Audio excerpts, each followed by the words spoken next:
안녕하십니까? 한 주간 동안 하나님을 신뢰하며 살아내셨습니까? 지난주 말씀 기억해 보면 사람이 죄를 짓고 살긴 하는데 정말 우리가 경계하고 주의해야 될 죄 중에 하나가 그 죄의 출발이 무엇인가? 바로 하나님을 불신하는 것이다 라고 말씀을 드렸죠. 사단 마귀는 계속해서 사람을 하나님을 신뢰하지 못하도록 불신하도록 만듭니다. 뿐만 아니라 하나님을 신뢰하지 못하니까, 하나님의 약속의 말씀을 신뢰하지 못하니까 예수님을 못 믿게 만드는 것이지요. 우리는 끊임없이 이런 이 사단 마귀의 유혹 아래 살고 있습니다. 여기에서 우리가 정신을 바짝 차리고 어떠한 상황 속에서든지 하나님을 신뢰하고 하나님의 약속의 말씀을 신뢰하며, 그리고 그 약속의 말씀을 따라오신 예수 그리스도, 이 예수 그리스도만을 바라보며 우리에게 허락하신 인생 시간을 살아가시는 우리 모두가 될 수 있기를 간절히 소망합니다. 우리 서로에게 인사하겠습니다. 하나님을 신뢰하며 사십시다. 예, 감사합니다. 이 시간 저는 복음 때문에라는 제목을 가지고 하나님 말씀을 받기를 원합니다.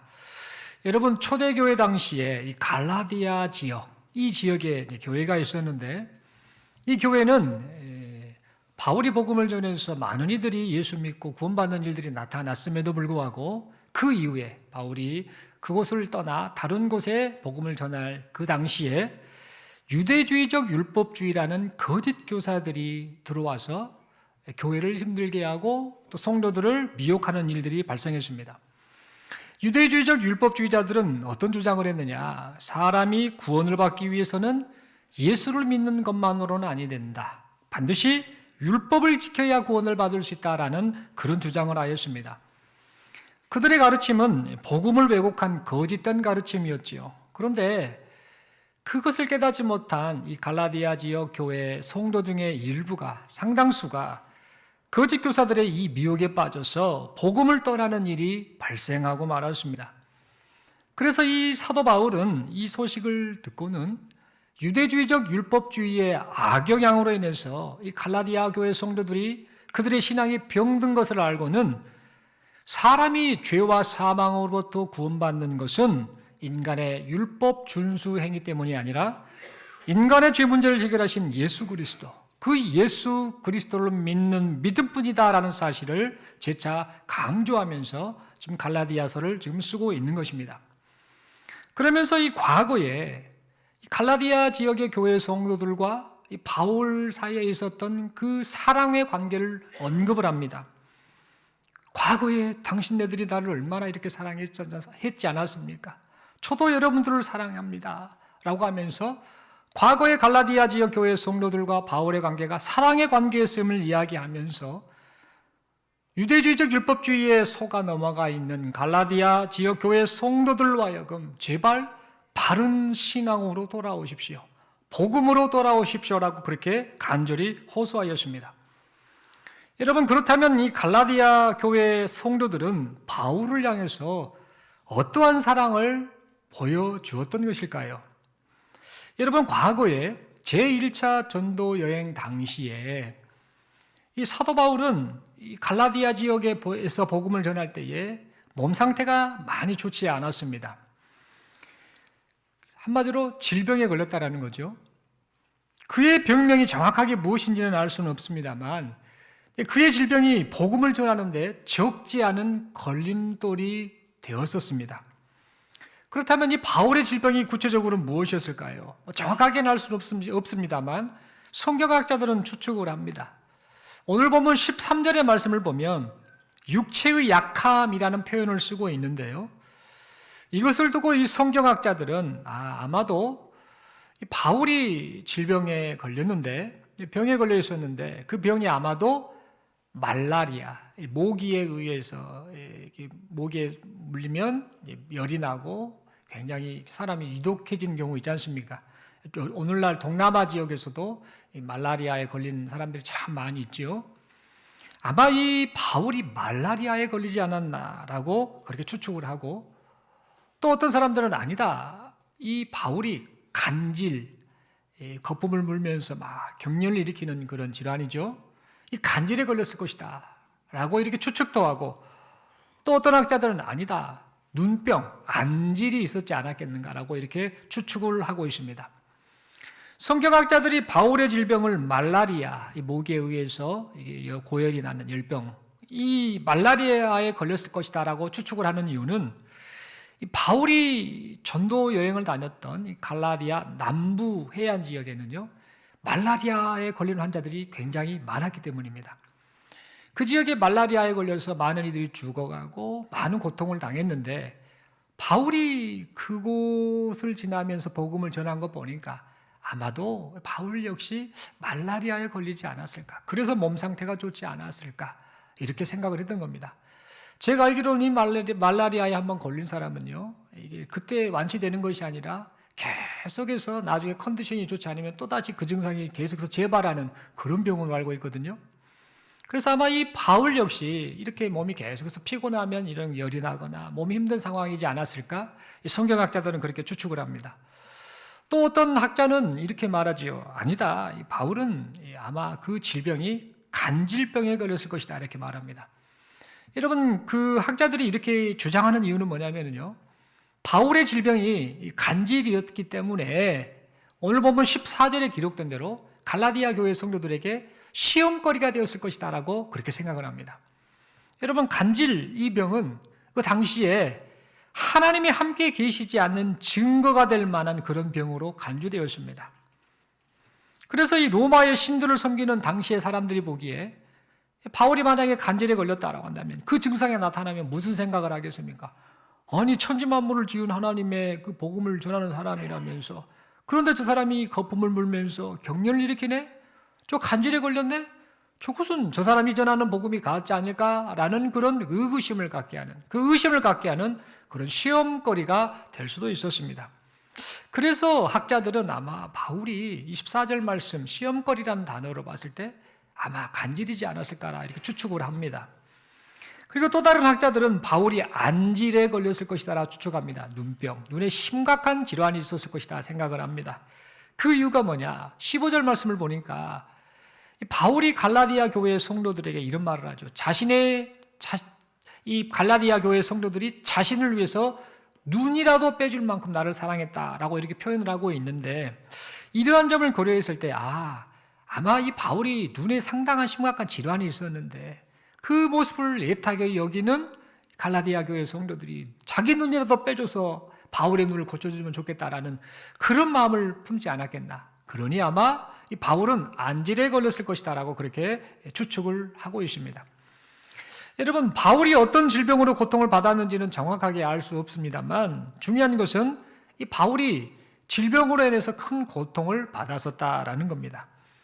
그런데 이때 이 갈라디아 교회 성도들은요, 병으로 고생하는 이 바울을 어떻게 대했는가? 업신여기지 않았습니다. 거절하지도 않았습니다. 문전박대하지도 않았습니다. 오히려 하나님의 천사같이 맞이했고 그리스도 예수를 영접하듯이 바울을 대접했습니다. 그들은 단순히 대접만 잘한 것이 아니라 자신들의 눈을 빼줄 만큼, 지금 바울이 그런 표현을 했죠. 자신들의 눈을 빼주려고 할 만큼, 즉 자신들의 생명을 내줄 만큼 바울을 그렇게 사랑했습니다.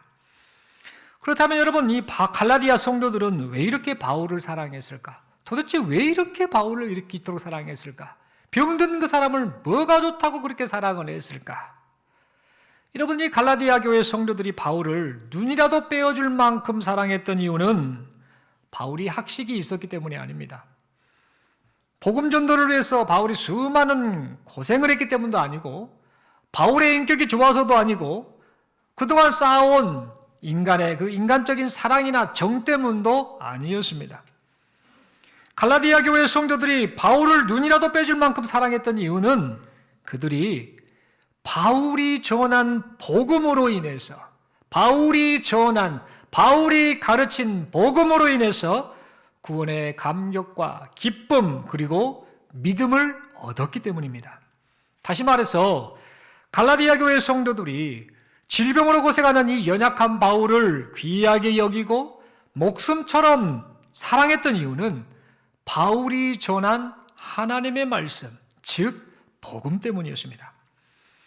그들은 하나님의 말씀의 소중함을 알았기 때문에 바울의 연약함을 보고도 하나님의 말씀을 맡은 바울을 그렇게 소중하게 여겼던 것입니다. 그런데 여러분, 안타까운 일이 발생하고 말지요.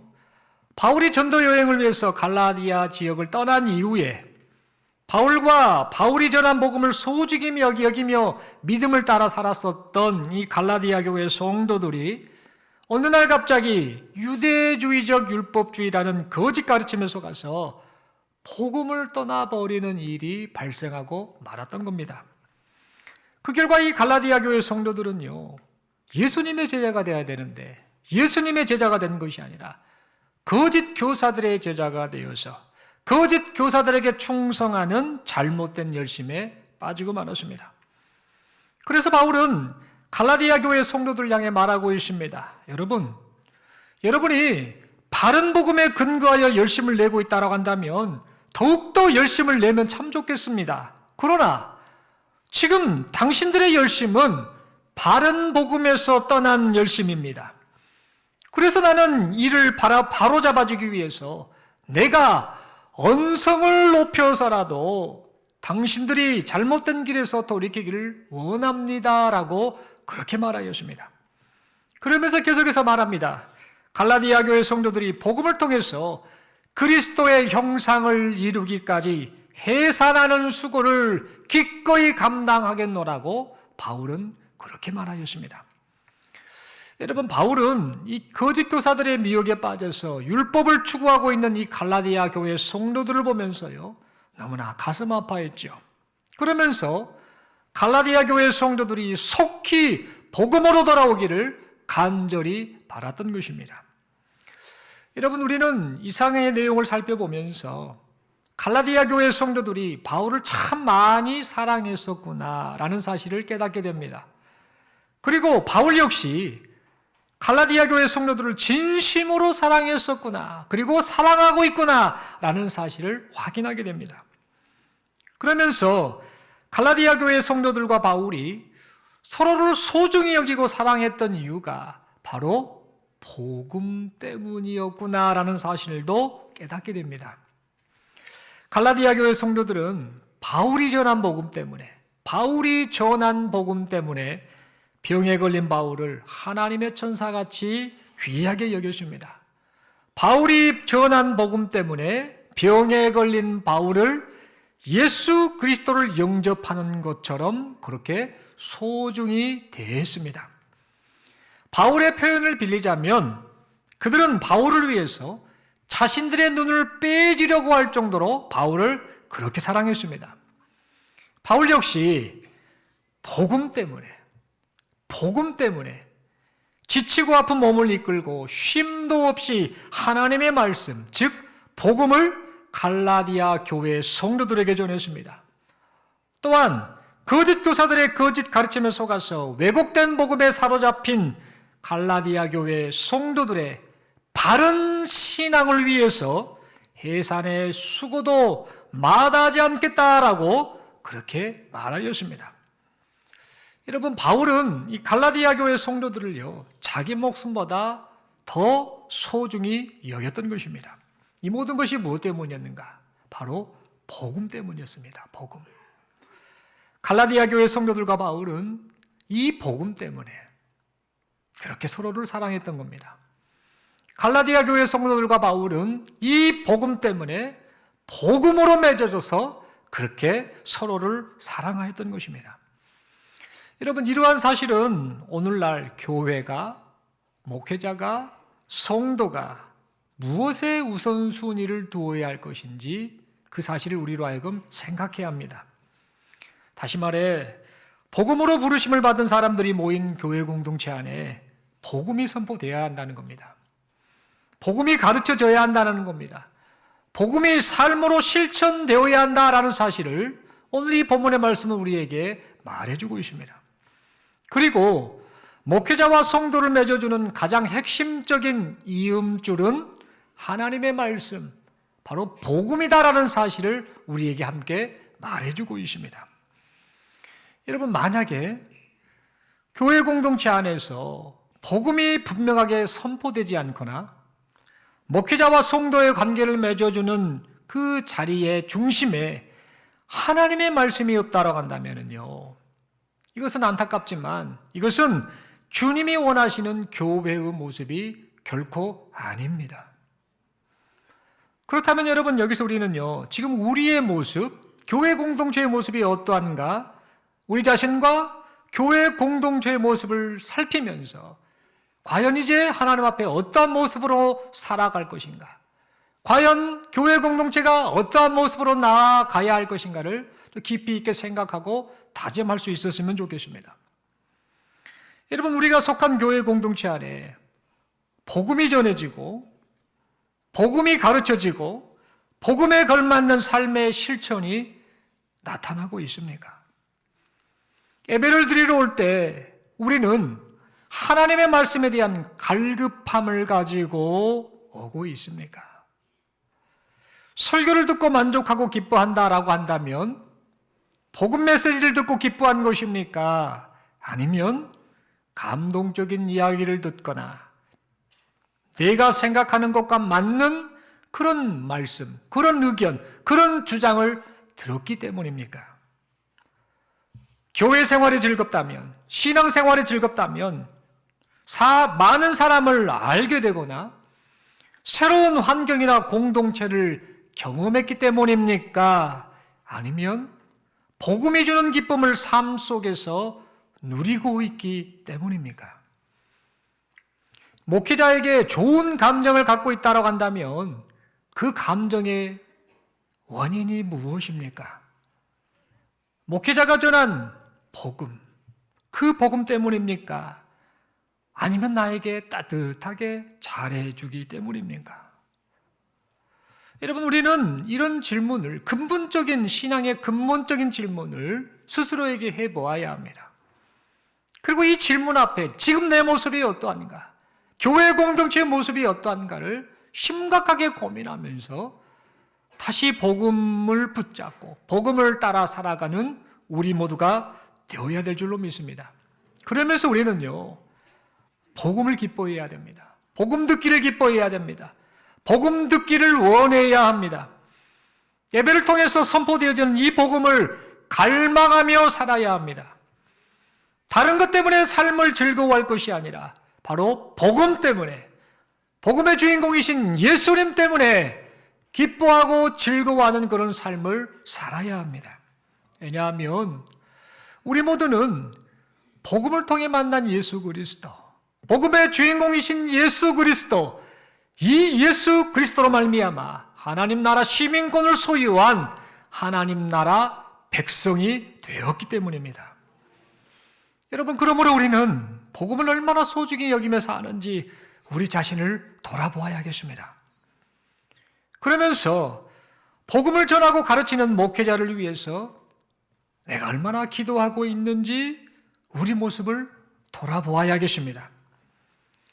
여러분, 목회자가 복음으로 무장하지 않으면은요, 목회자가 바로 서지 않으면은요, 그 부정적인 악 영향이 어디로 가겠습니까? 교회 공동체로 다 가버립니다. 여러분에게 가는 겁니다. 목회자가 바로 서야 됩니다. 목회자의 신앙관이 바로 서야 되고요. 목회자가 전하는 메시지가 바르게 돼야 되고요. 복음에 입각해서, 하나님의 말씀에 입각해서 바른 말씀이 선포되어야 합니다. 목회자가 복음으로 무장하지 않으면, 목회자가 바로 서지 않으면요, 그 부정적인 영향이 교회 공동체에 고스란히 나타나고 만다라는 겁니다.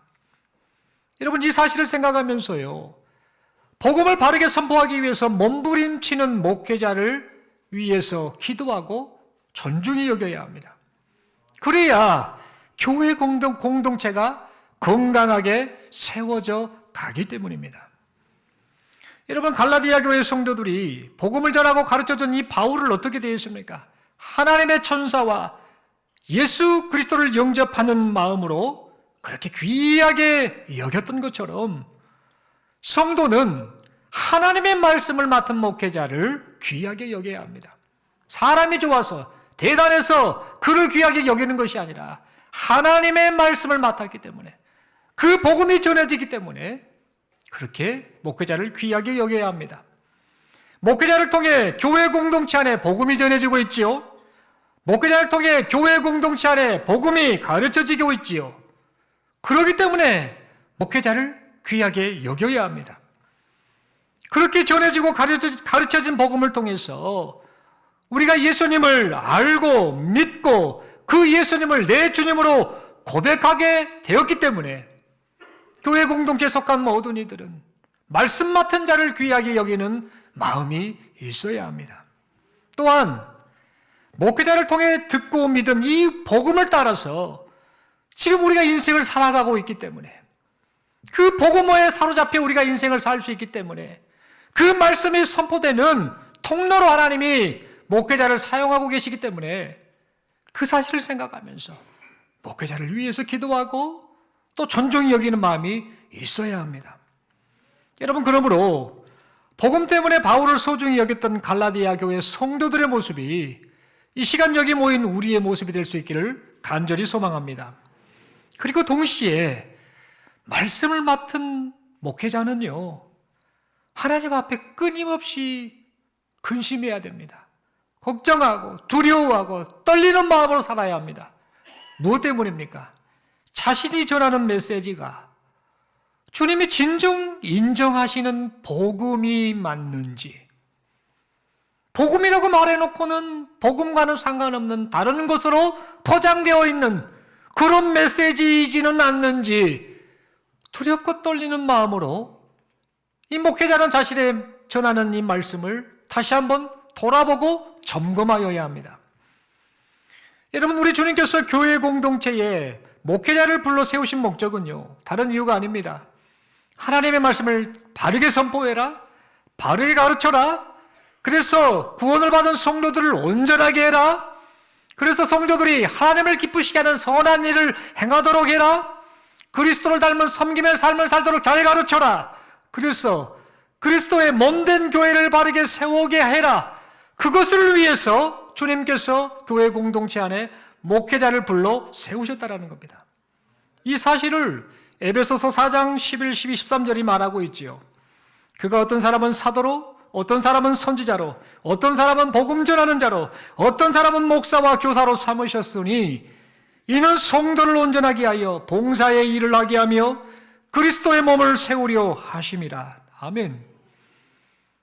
이 목적을 가지고 주님께서 교회 공동체 안에 목회자를 불러 세우셨다는 겁니다. 여러분, 이러한 목적은요, 우리 주님께서 교회 공동체에 성경을 선물해 주신 목적과 동일합니다. 디모데후서 3장 15, 16, 17절 말씀을 보면 다음과 같이 기록합니다. 또 어려서부터 성경을 알았나니 성경은 능히 너로 하여금 그리스도 예수 안에 있는 믿음으로 말미암아 구원에 이르는 지혜가 있게 하느니라. 모든 성경은 하나님의 감동으로 된 것으로 교훈과 책망과 바르게 함과 의로 교육하기에 유익하니 이는 하나님의 사람으로 온전하게 하며 모든 선한 일을 행할 능력을 갖추게 하려 함이라. 여러분, 이 에베소서 4장 말씀과 디모데후서 3장 말씀을 보면요, 공통점이 있습니다. 결국은 성도를 온전하게 하고 그리스도의 몸된 교회를 바르게 세우게 하는 것. 동일한 목적을 가지고 우리 주님께서는 교회 공동체 안에 목회자를 불러 세우셨고 또 교회 공동체에 성경을 주셨다라는 사실입니다. 결론적으로 교회 공동체에 성경을 주신 목적도 또한 교회 공동체 안에 목회자를 불러 세우신 목적도 복음 안에서 성도가 성도답게 살게 하기 위함이었습니다. 여러분, 그러므로 목회자는요, 말씀을 맡은 자로서 주님이 교회 공동체에 성경을 주신 목적에 부합되게 지금 내가 복음을 전하고 가르치고 있는지 면밀히 점검하고 또 돌아보고 두렵고 떨리는 마음으로 말씀을 전해야 될 줄로 믿습니다. 혹시라도 복음이 왜곡되어서 성도들이 잘못된 신앙에 빠지는 일이 없도록 늘 주의하는 심정으로 바르게 복음을 전해야 될 줄로 믿습니다. 여러분, 오늘날 수많은 이단들이 활개를 치고 있습니다. 여기저기 이단들이 많습니다. 제가 선교지에 있었던 태국에도 얼마나 많은 이단들이 들어왔는지 모릅니다. 한국에 여기저기 알려진 네노라 하는 이단들이 다 와 있습니다. 성도들은 태국 사람들의 특징이 뭐냐면 말씀에는 별로 관심이 없습니다. 이 민족 기질이 그런가 막 뜨겁게 막 흥분하고 노래 부르는 걸 좋아하는데 교회 공동체 안에서 같이 예배를 드리면은요 찬양을 할 때 막 뜨겁게 찬양을 합니다. 그냥 오순절 계통의 그 신학의 영향을 받아서 그렇습니다. 그리고 그 민족 자체가 감성적인 것을 되게 좋아합니다. 이 음악을 탁 치면서 거기에 깔려서 막 감성적이고 막 마음에 감동 느끼는 걸 되게 좋아합니다. 그러니까 막 드럼을 치고 악기를 동원해서 하면 이 사람들이 막 뜨겁게 찬양하고 엄청 좋아합니다만은 설교를 딱 시작하면 다 자거나 핸드폰 만지고 있습니다. 대놓고 만지고 있습니다. 심지어 현지교회 교역자까지 그렇게 행하고 있습니다. 기가 막힌 노릇입니다. 왜 그런가? 말씀에 관심이 없습니다. 그런데 그런 상황을 너무나 잘 알고 있는 한국의 여러 이단들이 거기 다 들어가 있습니다. 그래서 물량 공세로 막 이것저것 선물해주고 멋주고 하면서 막 사람들 감동을 막 먹게 하면서 거기에다가 계속해서 세뇌 교육을 막 시켜가면서 이 사람들이 막 복음을 떠나버리는 참된 신앙을 떠나버리는 그런 일들을 지금도 행하고 있습니다. 그런데 보니까 한국에도 더 심각합니다. 와보니까 얼마나 많은 이단들이 활기를 치고 있는지 모릅니다. 복음을 전하는 것처럼 포장을 합니다. 복음이라고 말을 하고 있으니까요. 그렇게 복음인 것처럼 그렇게 포장을 해서 아주 치밀한 계략을 가지고 작전을 잘 짜지요. 어떻게 해서든 간에 저 사람 하나를 우리 사람으로 만들까? 우리 목적을 달성시킬까? 그런 그 계략을 가지고 접근해서 치밀하게 계략을 짜서 다정하게 다가오지요. 마치 위해 주는 것처럼 다 이해해 주는 것처럼 그렇게 다가와서 결국에는 이 왜곡된 복음에 이 사람들이 현혹되어 결국은 인생 자체를 패가망신하게 만드는 그런 못된 이 짓을 하고 있는 거짓 교사들이 지금 활개치고 있다라는 겁니다. 여러분, 이 문제는 오늘날에만의 문제가 아닙니다. 교회의 역사를 살펴보면요, 이단의 역사라고 해도 과언이 아닐 정도로 이 초대교회 당시부터 계속해서 수많은 이단들이 활기를 쳐왔습니다. 그래서 많은 사람들을 무너뜨리려고 했었지요. 이들은 사탄 마귀의 사주를 받아서요, 성도들을 진리에서 떠나도록 악을 일삼았습니다. 이들의 특징은 뭐냐면요, 가장 중요한 특징이 뭐냐? 예수 그리스도 이분을 바라보지 못하게 합니다. 예수 이야기를 합니다. 결론은 예수 그리스도를 바라보지 못하게 합니다. 처음에는 예수를 이야기하고 처음에는 복음을 이야기하지만 결국에는 어떻게 만드는가? 예수 그리스도가 아닌 다른 특정 인물에게 매이도록 만듭니다. 그리고 헛된 열심으로 갖게 된 그 종교심 있지 않습니까? 막 충성을 요구하고 그렇게 그 갖게 된 헛된 열심, 그것이 뿌리가 된 이 종교심을 어떻게 생각하게 만드는가? 내가 구원받을 만한 자격을 갖췄다라는 그런 착각을 만들게 해서, 착각을 갖게 해서 결국에는 복음이 말하는 구원과는 상관없는 종교 생활을 하도록 만들고 만다라는 겁니다. 여러분, 오늘 본문 17절에 보니까 바울이 말하고 있습니다. 여기서 말하는 그들이 바로 이 거짓 무리들이지요. 오늘날 말하는 수많은 이단들입니다. 그래서 바울은 거짓 가르침과 이간질로 복음을 떠나게 만드는 거짓 교사들로부터 갈라디아 교회의 성도들을 지키기를 힘썼습니다. 너무나 애가 탔었던 것이죠. 그래서 오늘 보면 19절에 기록된 대로 갈라디아 교회의 성도들 향해 뭐라고 부릅니까? 나의 자녀들아. 이 말의 의미는 뭐냐면요, 복음으로 이 갈라디아 교회 성도를 낳았다라는 심정으로 그토록 이 갈라디아 교회의 성도들을 사랑했던 겁니다. 복음으로 낳은 자녀와 같은 갈라디아 교회 성도들을 그렇게 소중히 여기면서 바울은 이 갈라디아 교회 성도들이 그리스도의 형상이 이루기까지 제발 바른 복음을 따라 살았으면 좋겠다, 예수 잘 믿었으면 좋겠다라고 그렇게 간절히 바랐던 것입니다. 그리고 이를 위해서 자신은 해산의 수고도 마다하지 않고 복음으로 갈라디아 교회 성도들을 끊임없이 끝까지 양육하겠다라고 그의 마음을 그렇게 피력하였습니다. 여러분, 그러므로 이 시대를 사는 목회자는요, 어떤 마음을 가져야 되는가? 성도들이 왜곡된 복음에 속아서 잘못된 신앙관으로 살아가는 일이 없도록 그리고 성도들이 하나님의 말씀을 잘 배우고 깨달아서 참되고 바른 신앙생활을 할 수 있도록 하나님의 말씀을 바르게 가르치고 바르게 정언하는 일에 진력을 다해야 될 줄로 믿습니다. 여러분, 반면에 성도들은 어떻게 해야 될까요? 성도들은 말씀을 받을 때에 간절한 마음으로 받아야 합니다. 듣고 마는 식으로 말하려면 말하십시오라는 그런 심정이 아니라 간절한 마음으로 말씀을 받아야 합니다. 복음의 정수를 깨닫고 고백하고 실천하는 마음으로 선포되어지는 말씀, 가르쳐지는 말씀을 받아야 합니다. 그리고 하나님의 말씀에 대한 이 사모함을 가지고 목회자를 위해서 간절히 기도해야 합니다. 저 사람이 무너지면 공동체가 힘들어진다. 저 사람이 잘못된 신앙관을 가지면 다 죽는다. 그런 심정을 가지고 하나님, 말씀이 바르게 선포될 수 있도록, 바르게 가르쳐질 수 있도록 복음의 주인공이신 예수 그리스도가 우리에게 전해질 수 있도록 저 목회자를 붙잡아 주옵소서, 은혜를 베풀어 주옵소서, 이런 심정으로 기도해야 될 줄로 믿습니다. 하나님, 목회자를 통해 전해지는 말씀이 하나님께서 공급하시는 만나가 되어서 참 생명을 누리기를 원합니다. 은혜를 베풀어 주옵소서라고 그렇게 기도하여야 합니다. 그리고 목회자를 통하여 전해지고 가르쳐지는 이 복음을 통해서요, 그리스도의 형상을 이루기까지 자라는 성도 개인과 교회 공동체가 되어야 될 줄로 믿습니다. 사랑하는 성도 여러분, 말씀의 결론을 맺습니다. 여기 모인 우리 모두는요, 전부 다 이 신앙생활을 무엇으로 시작했습니까? 복음으로 시작했습니다.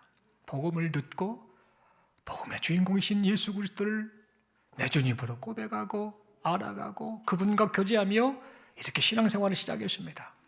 그렇다면 이제 어떻게 살아야 될까요? 복음을 따라 살아가야 합니다. 이 갈라디아서 말씀을 보면은요, 이 사도 바울이 갈라디아 교회의 성도들 향해 정말 피가 끓는 심령으로 막 그 토에 성토하는 심령으로 말을 합니다. 뭐라고 말합니까? 당신들이 성령으로 시작했다가 이제 육체로 마치려고 합니까? 왜 복음으로 시작했다가 복음이 아닌 거짓 복음으로 마치려고 합니까? 라면서 그렇게 애타는 심정을 표현해서는 보게 됩니다. 여러분, 이 심정의 말씀이 이 시간 우리에게 임하기를 원합니다. 복음으로 시작한 신앙생활, 지금 우리가 이 복음을 따라 계속해서 신앙생활하기를 바랍니다. 그리고 하나님이 우리를 부르시는 그날까지 복음으로 우리 인생을 마무리하는 여기 모인 우리 모두가 될 수 있기를 간절히 소망합니다. 갈라디아 교회 성도들이 바울의 연약함을 개의치 않고 바울을 하나님의 천사처럼 귀하게 대하고 예수 그리스도를 영접하듯 대접하고 사랑했던 이유, 그리고 바울이 성도들 안에 그리스도의 형상이 이루어지기까지 해산의 수고도 기쁨으로 감당하겠다라고 그렇게 말하며 생명을 걸었던 이유, 이 두 가지 모두 이유가 바로 복음 때문이다라는 사실을 우리가 마음에 새기면서 우리에게 허락하신 인생 시간 동안에 오직 복음을 따라 인생을 살아드리는 여기 모인 우리 모두가 될 수 있기를 간절히 소망합니다. 오직 복음의 주인공이신 예수님만을 바라보며 살아가는 우리 모두가 되길 바랍니다. 복음 때문에 서로 좀 사랑했으면 좋겠습니다. 교회 공동체 안에 내가 좋아하는 사람도 있습니다만 싫어하는 사람도 있습니다. 마음에 안 드는 사람도 있을 수 있습니다. 왜 그렇습니까? 다 죄인들이기 때문입니다. 한 성깔 하던 사람들이 다 모여 있습니다. 그 옛날 악한 습성을 다 가지고 있는 우리가 여기 모여 있습니다. 그런데 이런 우리를 얼마나 우리 주님이 소중히 여기셨는지, 우리를 하나님의 자녀 삼으시고 이제는 교회 공동체 안에서 하나님의 그 생명 살리시는 일에 동참하는 일꾼까지 삼아주셨습니다. 그런 우리가 지금 여기 모여 있다는 겁니다. 그런데 죄의 잔재로 인해서 가끔가다 우리의 기질이 불쑥불쑥 나타나서 서로에게 힘들게 하는 경우가 있겠지요. 그런다 할지라도 여러분 꼭 마음에 새기며 기억해 주십시오. 복음 때문에 서로 사랑했으면 좋겠습니다. 그 복음의 주인공이신 예수 그리스도를 바라보면서 서로 살아가고 이해하고 격려하고 용서하고 사과하고, 그래서 이 복음 때문에 이 교회 공동체가 우리 주님이 기뻐하시는 모습으로 나아가는 중동교회 공동체가 될 수 있기를 간절히 소망합니다. 그리하여서 우리 개인과 중동교회 공동체를 통하여서 복음이 전해졌으면 좋겠습니다. 예수 믿는 사람에게 전해져야 할 게 뭡니까? 다른 거 없지 않습니까? 오직 복음 아닙니까? 복음의 주인공이신 예수님 아닙니까? 그 예수님 덕분에 우리가 영원하신 하나님 나라 백성, 시민권을 얻고 지금 이 땅에서 살고 있고, 이제 이 땅에서 삶을 마감하면 우리는 영원토록 하나님을 찬양하며 살게 되지 않겠습니까? 그 이유가 뭡니까? 예수님 때문 아닙니까?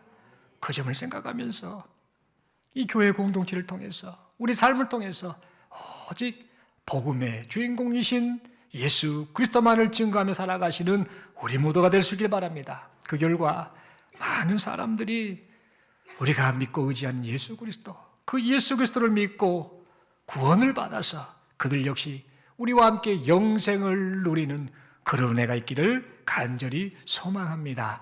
우리 하나님께서 지금도 이 일을 계속해서 행하고 계심을 믿습니다. 우리 서로에게 이렇게 인사하겠습니다. 우리가 복음 때문에 생명을 얻었습니다. 한 번 더 인사하겠습니다. 우리가 복음 때문에 가족이 되었습니다. 한 번 더 인사하겠습니다. 복음으로 하나 되는 우리가 됩시다. 손을 한번 들어주시겠습니까? 옆에 분을 바라보시면서 인사합니다. 복음의 주인공이신 예수님 잘 믿읍시다. 아멘이십니까? 여러분 정말 부탁합니다. 입으로만 하지 말게요. 말로만 하지 말고 머리로만 하지 말고 진짜 복음 붙잡고 살길 바랍니다. 복음의 주인공이신 예수님 붙잡고 살길 바랍니다. 며칠 전에 연예인 한 분 돌아가셨죠? 잘 아시죠, 어르신들? 일용 엄마, 우리 김수미님. 이분 예전에는 제가 알기로 불교 신도인 걸로 알고 있었는데 보니까 예수 믿고 집사님으로 신앙생활을 하셨더라고요. 그리고 뭐 기사를 보니까 뭐 김수미님의 아버님이 예전에 어디 군산의 어느 교회를 또 그 세울 때 또 그 역할을 하셨다라는 뭐 그런 글이 있더라고요. 이분이 이제 방황하다가 또 인생의 마감을 그렇게 하셨죠. 마무리를 하셨는데 그 점을 보면서 무슨 생각이 드는가? 우리 내일 일 모르지요. 그냥 하나님 부르면 갑니다. 김수미님 내일 일 있을 줄 알았겠지요. 그러나 또 하나님 부르셔서 또 가신 거 아닙니까? 무슨 말씀을 드리고자 하느냐?